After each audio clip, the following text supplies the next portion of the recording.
Good evening दोस्तों, मैं Indrajit Singh चक्तावत HP education के माध्यम से आपके लिए लाया हूँ रीट की तीसरी क्लास। जैसा कि हमने पहले 2 क्लासों में बात की थी कि रीट में सिलेबस क्या है, क्या क्या क्वेश्चन पूछता है, कहाँ से क्वेश्चन पूछता है, क्वेश्चन का ट्रेंड क्या चल रहा है, ये बात हमने की थी। दूसरी क्लास में हमने बात की थी कि जो पहला टॉपिक है सिंधु घाटी सभ्यता में किस प्रकार के क्वेश्चन आते हैं, किस किस जगह पे क्वेश्चन पूछते हैं, और हमने उस क्रम में सबसे पहले सिंधु घाटी सभ्यता का विस्तार की हमने बात की थी कि सिंधु घाटी सभ्यता कितने देशों में फैली हुई है, इसकी उत्तर से दक्षिण लंबाई कितनी है, पूर्व से पश्चिम लंबाई कितनी। यहाँ पर मैंने बात की थी, आपको फिगर याद करना है कि कौन कौन से पूर्व से पश्चिम की दूरी कितनी है, उत्तर से दक्षिण की दूरी कितनी है। इसके साथ साथ हमको ये भी बात याद करनी थी कि उत्तरी छोर कहाँ पर है, क्या नाम है, कौन से जिले या कौन से राज्य या कौन से देश में है, और किस नदी के किनारे पर स्थित है। और अगर बाय द वे कोई ज्यादा इंपॉर्टेंट है तो उसका नदी का किनारा भी याद रखना है कि दाया किनारा है कि बाया किनारा है। और ये सारा का सारा हमको पूर्वी छोर, पश्चिमी छोर, उत्तरी छोर और दक्षिणी छोर सब में याद करना पड़ेगा। तो हमने एक तो विस्तार की बात की थी, एक बात की थी हमने इसके क्षेत्रफल की, और क्षेत्रफल में हमको इसका बकायदा आंकड़ा, जिसमें उसका आंकड़ा बताया था क्षेत्रफल का कि इतना ही इसका क्षेत्र, सिंधु सभ्यता का क्षेत्रफल इतना है 12,600। तो वो हमको पूरा कंप्लीट याद होना चाहिए, लंबाई चौड़ाई हमको याद होनी चाहिए, उत्तरी दक्षिणी पूर्वी पश्चिमी छोर याद होना चाहिए, उत्तरी दक्षिणी पूर्वी पश्चिमी और पूर्वी छोर कौन से स्थान पर है, कौन सी नदी के किनारे, ये याद होना चाहिए। विस्तार क्षेत्रफल की बात की थी। उसके बाद हमने ये कहा था कि कितने देशों में यह विस्तारित है, कितने देशों में यह विस्तारित है। देश की बात की थी 1, 2, 3, 4। तो यहाँ पे हमने बात की थी अफगानिस्तान है, पाकिस्तान है और भारत है। उसके अलावा फिर बात की थी हमने कि कौन कौन से देश में कौन कौन से स्थान सिंधु सभ्यता के स्थित है। तो इसमें कितने देशों में हमने बात की थी, अफगानिस्तान, ये कल हम लोग इस पर बात कर चुके हैं, पर उसके बावजूद थोड़ा बहुत हमको इसका रिकॉल कर लेते हैं एक बार। अफगानिस्तान, सेकंड बात की थी हमने पाकिस्तान, और थर्ड बात की थी हमने भारत। अफगानिस्तान में 2 स्थान थे, शॉर्टगुई और मुंडेगाल, हमने बात कर ली थी। पाकिस्तान में हमने एक कोड बताया था कि कौन कौन से स्थानों पर, पाकिस्तान में कौन कौन से स्थानों पर सिंधु सभ्यता के स्थान खोजे गए हैं। एक कोड था कि पास आओ हजूर के बी में सोडा चले, ये कोड था। और उसमें ड से मैंने डाबर कोड बताया था। ड से एक चीज और लिखनी बतानी मेरे को दिमाग से निकल गई थी, ड से डेरा इस्माइल खान भी है, डेरा इस्माइल खान। देखिए ये एक स्थान है डेरा इस्माइल खान, डेरा इस्माइल खान, ये पाकिस्तान में है। 10 से मैंने डाबर कोड बताया था, डाबर कोड के साथ साथ इसको भी मेंशन करना, ये कल शायद मैं आपको बताना, मुझे ऐसा लगा मैंने बताना भूल गया हूँ। और भारत में कौन कौन से राज्य में, जम्मू कश्मीर में, पंजाब में, हरियाणा में, राजस्थान में, गुजरात में, मध्य प्रदेश में, यूपी में, ठीक है ना। इस प्रकार से सभी राज्य हम लोगों ने बात की थी। और अभी आज हम उसके आगे से बात करना प्रारंभ करेंगे कि सिंधु सभ्यता की जानकारी हमें किससे प्राप्त होती है, उसकी जानकारी का प्रमुख स्रोत कौन कौन से हैं। तो हम उसके बारे में चर्चा करते हुए सबसे पहले आज हम लिखते हैं सिंधु घाटी की जानकारी। तो आपको ये यहां पता होना चाहिए कि इसकी जानकारी का एकमात्र साधन है इसकी लिपि। क्या है? लिपि। आप देखिए लिपि, पहले लिपि होता क्या है? तो किसी भी भाषा को लिखने का जो तरीका है उसे लिपि कहा जाता है। लिपि क्या है? लिखने का तरीका। जैसे लिखने का तरीका या वर्णमाला, वर्ण। जैसे हिंदी भाषा है हमारी, हिंदी भाषा को लिखने का जो वर्णमाला है वो देवनागरी है, या हिंदी भाषा को देवनागरी लिपि में लिखा जाता है। तो हम यहाँ पे कहेंगे कि वहां की जो लिपि है वो, उसकी जानकारी का प्रमुख स्रोत ही लिपि है। और लिपि जो है वो कहां पर पाई गई है? तो लिपि पाई गई है मोहरों पर। किस पर पाई गई है? मोहरों पर। मोहरों की बात हम बाद में करते हैं, पहले बात करते हैं हम लिपि की। लिपि क्या है, तो मैंने बताया आपको लिखने का तरीका। अब देखिए इसकी लिपि कैसी है, तो इसकी लिपि जो है वो दाएं से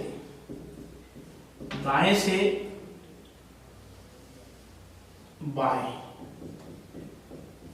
और फिर बाएं से दाएं और फिर दाएं से बाएं।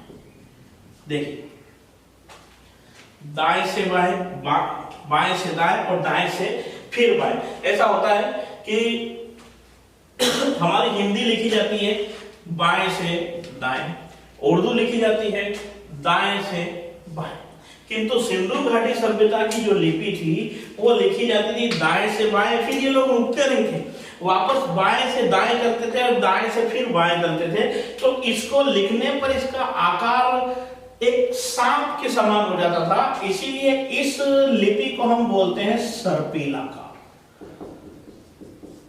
क्या बोलते हैं? सर्पिलाकार। कैसे? तो सभी इतिहासकार बताते हैं सिंधु सभ्यता की लिपि दाएं से बाएं, बाएं से दाएं, दाएं से फिर बाएं लिखी जाती थी। मतलब अगर पूछा जाए क्वेश्चन के विभिन्न विद्वानों के अनुसार सिंधु सभ्यता की लिपि कैसे लिखी जाती थी, किस ओर से किस ओर के लिए लिखी जाती थी, तो सिंधु सभ्यता की लिपि दाएं से बाएं, बाएं से दाएं, दाएं से फिर बाएं लिखी जाती थी। ये तो है ओवरऑल सभी विद्वानों के अनुसार, ठीक है। किंतु कुछ दो इतिहासकार हैं, इतिहासकार का नाम है झा और श्रीमाली।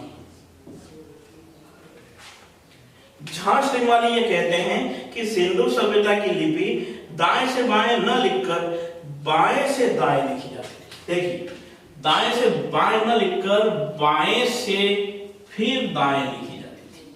मतलब ये दाएं से बाएं हर विद्वान कह रहा है, लेकिन झा श्रीमाली जो है वो कह रहे हैं कि बाएं से स्टार्ट करके दाएं, फिर दाएं से बाएं आते थे, फिर बाएं से दाएं जाते थे। इतना ही अंतर है। आपको क्वेश्चन यहाँ पर पूछ सकता है, जैसे ओवरऑल हमको ये पता है कि सिंधु सभ्यता की लिपि कैसे लिखी जाती है, तो दाएं से बाएं लिखी जाती है, लेकिन इतिहासकार झा श्रीमाली के अनुसार सिंधु सभ्यता की लिपि किस ओर लिखी जाती है, तो वो लिखी जाती है बाएं से दाएं। देखो क्वेश्चन कहां बनता है, या तो क्वेश्चन बनता है अपवाद और या बनता है करंट बेस्ड। हिस्ट्री में आपको ये लगेगा करंट क्या है, पर हाल ही में गुजरात में सिंधु सभ्यता के कई स्थान प्राप्त हुए, तो ये इतिहास का टॉपिक तो है लेकिन करंट से रिलेटेड भी है। करंट से रिलेटेड क्यों है? क्योंकि हाल ही में गुजरात में सिंधु सभ्यता के स्थान प्राप्त हुए, तो पेपर में जब हाईलाइट हुआ है कोई मैटर, तो पेपर सेटर जो होता है वो पेपर सेटर के दिमाग में भी होता है कि हाँ यार इस प्रकार का मैटर पेपर में आया था, अखबार में आया था, मैगजीन में आया था, विभिन्न जीके की किताबों में आया था, तो मुझे भी इतना याद रखना चाहिए और मुझे ये क्वेश्चन देना चाहिए। इसका अर्थ सीधा सा ये है कि जिस व्यक्ति का चयन एग्जाम के पास करने के बाद, विभिन्न प्रतियोगी एग्जाम में पास करने के बाद किसी नौकरी के लिए होता है, किसी व्यक्ति का चयन, तो पेपर सेटर की ये मंशा होती है कि वो व्यक्ति कितना एक्टिव है। मतलब आज तो वो केवल रटना नहीं चाहिए यहाँ पर, क्योंकि रटना तो एक अलग चीज है। मतलब रटने से आप एग्जाम तो पास कर लोगे, लेकिन वो कंटेंट डिलीवर नहीं कर पाओगे जो वास्तव में जिसके लिए एग्जाम करवाया जाता है। तो कंटेंट डिलीवर करने के लिए व्यक्ति को समग्र नॉलेज चाहिए, समग्र ज्ञान चाहिए, और समग्र नॉलेज ही एग्जामिनर चाहता है हमसे। तो उसके इस प्रकार के क्वेश्चन देने का अर्थ ये होता है कि जिस व्यक्ति का चयन किया जा रहा है वो कितना एक्टिव है, कितना अपडेट है। तो हमको पत्र पत्रिकाओं पर भी ध्यान देना है। और अभी हाल ही में गुजरात में खोजे गए, हाल ही में भरतपुर में सिक्के प्राप्त हुए, इन चीजों को हमको देखना है, क्योंकि वो तो करंट पे नहीं आएगा, लेकिन उसके समानांतर का क्वेश्चन बन सकता है। इस प्रकार से जो लिपि है वो सर्पिलाकार है। झा श्रीमाली बोलते हैं बाएं से दाएं, लेकिन सभी विद्वान बोलते हैं दाएं से बाएं। आपको झा श्रीमाली का नाम लेके अगर स्पेसिफिक क्वेश्चन पूछे तब आपको ये बाएं से दाएं याद रखना है, वरना दाएं से बाएं ही याद रखना है। और इसको हमने सर्पिलाकार कह दिया। अब देखिए इसे भाव चित्रात्मक भी कहा जाता है। भाव चित्रात्मक इसे गोमूत्रिका भी कहा जाता है। देखिए, इसे बोदोफेरस भी कहा जाता है, इसे बोदोफेरम भी कहा जाता है। देखिए, सिंधु घाटी सभ्यता की लिपि का इतने नाम से पुकारा जाता है, भावचित्रात्मक, गोमूत्रिका, बोदोफेरम, बोदोफेरस, एक पिक्टोग्राफ भी इसे कहा जाता है। यहां पे लिख देता हूं मैं, इसे पिक्टोग्राफ भी कहा जाता है, और इसे बुद्रोफेरस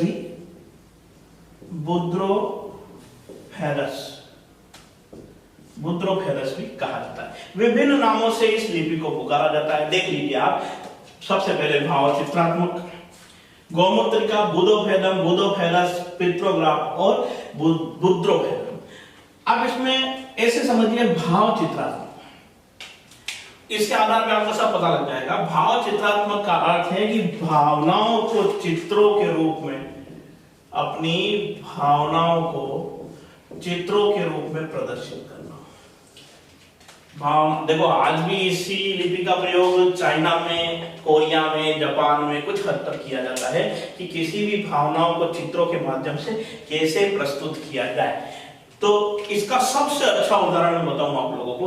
आजकल जो हमारे मोबाइल में इमोजी आती है, जैसे हमको किसी को ये बताना है कि मैं रो रहा हूं या रो रही हूं, तो हम लोग लिख के नहीं भेजते हैं कि मैं रो रहा हूं, मैं रो रही हूं। हम क्या करते हैं कि रोने वाली एक इमोजी टाइप की और उसको सेंड कर दी। अगला समझ जाता है कि जिसने सेंड की वो किस सिचुएशन में है। या हमको अगर किसी को ये कहना हो कि मुझे तेरे थप्पड़ मारने, तो हमको बोलना नहीं पड़ता है, इमोजी दी और अगले हाथ का निशान भेज दिया, समझ जाता है कि हाँ ये था। तो ये क्या है, ये भावनाओं को चित्रों के माध्यम से प्रदर्शित करना है। और इसी प्रकार की लिपि सिंधु घाटी सभ्यता की थी। लिपि कहां से प्राप्त हो रही, तो मोरों से। मोरों की बात हम करेंगे। लिपि कहते हैं किसको है, लिखने का तरीका, किसी भी भाषा को लिखने का तरीका लिपि कहलाता है। सिंधु घाटी सभ्यता की लिपि जो है वो दाएं से बाएं, बाएं से दाएं, फिर दाएं से बाएं लिखी जाती थी। उसका आकार सर्प के समान हो जाता था, इसीलिए उसे कहते हैं सर्पिल आकार। किंतु यहाँ पे ये जो अपवाद है, ये क्या है, झांसी वाली जो लेखक है वो कहते हैं नहीं, दाएं से बाएं नहीं है, बाएं से दाएं है। तो आपको ये क्वेश्चन यहाँ पे बन सकता है अपवाद के स्वरूप झां श्रीमाली के अकॉर्डिंग, या इनको कोड करके कि इतिहासकार झां श्रीमाली के अनुसार सिंधु सभ्यता की लिपि किस ओर से किस ओर लिखी जाती थी। ये क्वेश्चन इंपोर्टेंट बन सकता है। ये जो मैं जिस लेवल से पढ़ा रहा हूँ, ये लेवल फर्स्ट ग्रेड तक का है, ठीक है, फर्स्ट ग्रेड हिस्ट्री तक का है। तो हमारा सीधा सीधा सिद्धांत चलता है कि कान को निशाना बनाओ, चौक भी जाओगे तो तारे बन जाओगे। अर्थात हमने जब फर्स्ट ग्रेड लेवल का पढ़ लिया है, तो फिर हमारे लिए छोटी मोटी चीजें हिस्ट्री से कोई मायने नहीं रखती है। इसीलिए हमारा एक लक्ष्य है कि केवल सफलता, हम केवल सफलता के ऊपर विश्वास करते हैं। क्या, कैसे, कब, क्या किया, कितनी मेहनत की, कितना क्या, वो नहीं मायने रखता है। मायने रखता है केवल सफलता। नंबर आया, नहीं आया दौड़ से बाहर, आ गया दौड़ के अंदर। तो हमारे लिए मायने क्या रखता है, सफलता। और सफलता से बढ़कर देखो, सफलता ही वो चीज है कि आपको फर्श से अर्श तक लेके जाती है, ठीक है। आप लोगों के आकलन, आपका आकलन दुनिया कैसे करती है, वो केवल सफलता के ऊपर डिपेंड करता है, ठीक है।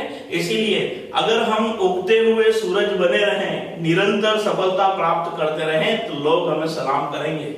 उगते हुए सूरज को सलाम करते हैं लोग, डूबते हुए को जल भी नहीं चढ़ाता है। इसीलिए हमको लगातार उगते हुए सूरज, चलायमान जल के समान रहना है। और सफलता दर सफलता प्राप्त करेंगे, तभी हमको लोग मानेंगे। वरना हम एक बार की सफलता तो तुक्का समझ के छोड़ दी जाती है।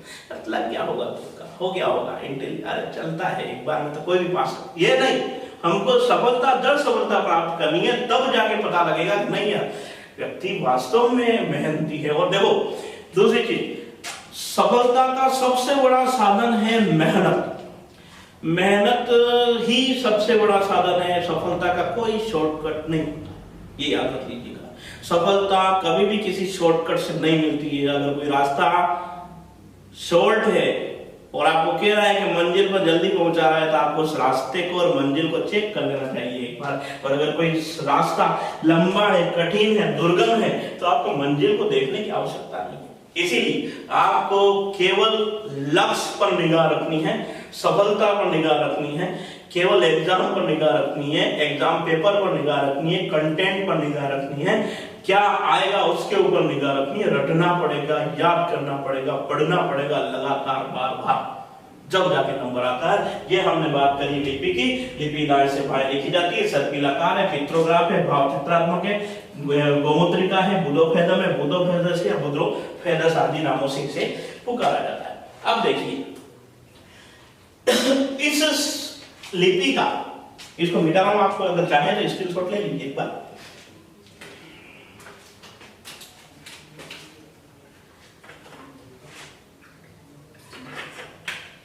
इस लिपि का सबसे पुराना नमूना 1853 में प्राप्त हुआ। कब प्राप्त हुआ है? 1853 में लिख रहा हूं। इस लिपि का सबसे पुराना नमूना 1853 में अलेक्जेंडर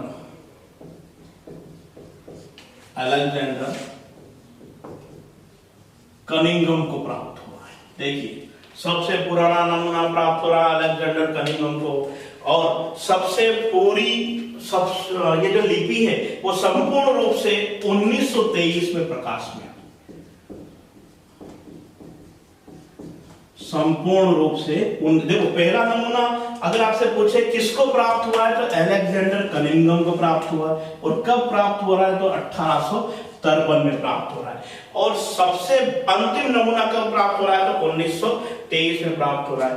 और देखिए इसके अभी तक 64 मूल अक्षर प्राप्त हुए हैं। इतिहासकार के.सी. श्रीवास्तव के अनुसार इसके लगभग 64 मूल अक्षर प्राप्त हो रहे हैं।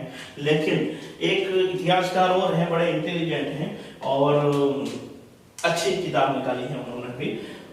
इतिहासकार का नाम है पप्पू सिंह प्रजापत। पप्पू सिंह प्रजापत के अनुसार इसके कुल 52 मूल अक्षर हैं। इस लिपि के कितने अक्षर है? मूल 52 मूल अक्षर है। अब आपके दिमाग में एक बात होगी, कौन सा हमको करना है? देखिए अकॉर्डिंग टू ऑप्शन डिपेंड करेगा कि आपको उत्तर क्या देना है। ऑप्शन क्या आते हैं, विकल्प क्या है आपके सामने, उसके ऊपर डिपेंड करेगा कि वास्तव में। देखो 64 मूल अक्षर के.सी. श्रीवास्तव महोदय बता रहे हैं, और प्राचीन भारत के भगवान के रूप में इनकी गिनती की जाती है। और 52 मूल अक्षर बता रहे हैं पप्पू सिंह प्रजापत। पप्पू सिंह प्रजापत ने भी अच्छा संकलन किया है, और उन्होंने बताया कि 52 मूल अक्षर है। और अधिकांश लगभग इसके अक्षर प्राप्त हो रहे हैं आपको 450 से लगा के 500 तक। कुल कितने अक्षर प्राप्त हो रहे हैं? 450 से लगा के, कुछ किताबों में 400 से 450 भी है। देखिए दोनों चीजें याद रखनी है आपको। कुछ किताबों में 400 से 450 भी। आप इसको एक बार अलग कर दीजिए, कोई बात नहीं, इसे याद करिए। कुल अक्षर प्राप्त हो रहे 400 से 450, और मूल अक्षर कितने हैं? 64 या 52। यहां पर भी आपको केसेस के वास्तव को फॉलो करना ज्यादा अच्छा रहेगा। फिर भी अगर विकल्प में 52 मूल अक्षर है तो आप इसे भी फॉलो कर सकते हैं, ये भी अच्छी बुक है। 400 से 450 मूल कुल अक्षर प्राप्त हो रहे, मूल प्राप्त हो रहे 64 या 52, और सर्वाधिक अक्षर प्राप्त हो रहे हैं एक तो यू, ये फर्स्ट है, सर्वाधिक अक्षर प्राप्त हो रहा है एक तो यू, और दूसरा अक्षर जो है वो है मछली के आकार का। देखिए लिपि पूरा सबसे प्राचीन नमूना मिला है 1853 में, अलेक्जेंडर कनिंघम ने लिखा है, अलेक्जेंडर कनिंघम ने खोजा है, और 1923 में इसका संपूर्ण रूप से जितनी भी लिपि मिलनी थी अभी मिल चुकी है, उसके बाद खोज जारी है, मिलेगी। ये जो लिपि है ये अधिकांशतः किस पे प्राप्त हो रही है? मोहरों पे। मोहरों पे क्या है ज्यादा, सबसे कौन से अक्षर ये मैंने बता दिया, लेकिन कौन से अक्षर ज्यादा, कौन से चित्र बने हुए, कौन से अक्षर, ये हम उस मोहरों पे बात करेंगे। मोहरे किस आकार की है, क्या है, वो सारी की सारी। इस लिपि को इतिहासकार महादेवन, देखिए नाम लिख रहा हूं मैं, इतिहासकार महादेवन जो है वो इस लिपि की तुलना करते हैं द्रविड़ लिपि से। किससे करते हैं? द्रविड़ लिपि से। वो ऐसा कहते हैं कि ये लिपि जो है वो द्रविड़ लिपि से संबंधित है और द्रविड़ लिपि का प्राचीन रूप ही सिंधु घाटी सभ्यता में प्राप्त होने वाली लिपि है, ऐसा महादेवन कहते हैं। और सिडनी स्मिथ और गेडे, ये जो दो इतिहासकार है वो ये कहते हैं कि ये संस्कृत का प्राचीन रूप है। किसका प्राचीन रूप है? संस्कृत का प्राचीन रूप है। ठीक है, क्या क्या है देखिए। महादेवन इतिहासकार जो है वो कहते हैं द्रविड़ लिपि है और द्रविड़ लिपि इसके समानांतर है। और सिडनी स्मिथ और गेडे कहते हैं गेडे कहते हैं कि ये संस्कृत का प्राचीन, सिंधु घाटी सभ्यता की बात करी हमने, बात कर रहे हैं हम लिपि की, लिपि लिखने का तरीका है। और इसके अलावा कौन कौन से अक्षर क्या क्या मिले हैं। 1853 में इसकी पहली खोज हुई जो अलेक्जेंडर कनिंघम ने की है और 1923 में अभी तक की संपूर्ण लिपि प्राप्त हो चुकी है। टोटल इसमें 400 से 450 अक्षर है, 64 मूल अक्षर हैं, ये है केसी श्रीवास्तव के अनुसार, और 52 मूल अक्षर है, ये है पप्पू सिंह प्रजापत के अनुसार। लेकिन यहाँ पर दोनों एक राय है कि फर्स्ट जो है पहले नंबर पर अक्षर कौन सा है तो यू, और दूसरे नंबर पर कैसा है तो मछली के आकार का। और इतिहासकार महादेवन कहते हैं कि ये द्रविड़ लिपि की प्राचीन लिपि है और सिडनी स्मिथ या गेडे कहते हैं कि ये प्राचीन संस्कृत का प्राचीन रूप है। ये बात करी हमने लिपि की। लिपि प्राप्त हो रही है हमको मोहरों पर, और मोहरे क्या है, कैसी है, किसकी बनी है, इन सब की जानकारी हम आपके साथ शेयर करेंगे नेक्स्ट वीडियो में। Okay, thank you.